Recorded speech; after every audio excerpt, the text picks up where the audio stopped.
Na tukiachana na hayo, tuzamia hili ambapo wakazi wa Ang'ata Barikoi, kaunti ya Narok, wameachwa na mshtuko mkubwa kufuatia kifo cha kutatanisha cha mwanafunzi wa gredi ya 9 wa shule ya Enkoperien Comprehensive. Mwili wa mwanafunzi huyo ulipatikana asubuhi ndani ya shamba la miwa ukiwa umekatwa shingo na watu wasiojulikana. Kulingana na naibu chifu wa Oldonyo Orok, Robert Kirui, mwanafunzi huyo alikuwa akielekea shuleni na vilevile kufanya mtihani wa KJSEA kabla ya kuuawa. Hii hapa taarifa iliyoandaliwa na Wanjiku Wanjiru na kutiwa sauti na Suleiman Yeri.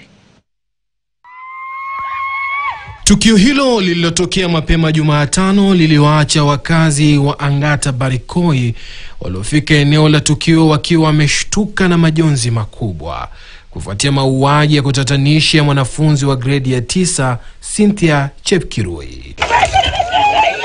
Mwili wa Cynthia, mwanafunzi wa gredi ya 9 katika shule ya Enkoperien Comprehensive, ulipatikana kwenye shamba la miwa ukiwa umekatwa shingo. Kulingana na naibu chifu wa Oldonyo Orok, Robert Kirui, inadaiwa kuwa mwanafunzi huyo alikuwa akielekea shuleni kufanya mtihani wa KJSEA unaoendelea kote nchini. On the way going to school, akapatana na majambazi ambao wameweza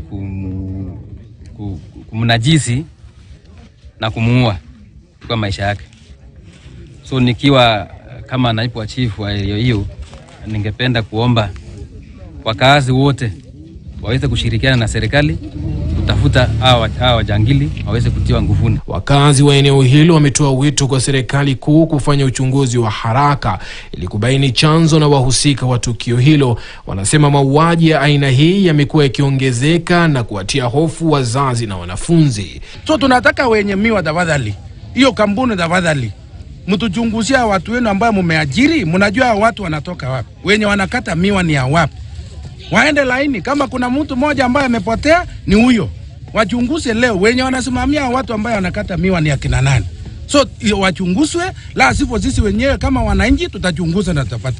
Kwa sasa, mwili wa Cynthia Chepkirui unahifadhiwa katika makafani ya hospitali ya Lolgorian, huku maafisa wa upelelezi wa DCI wakiendelea na uchunguzi ili kubaini aliyehusika na mauaji hayo.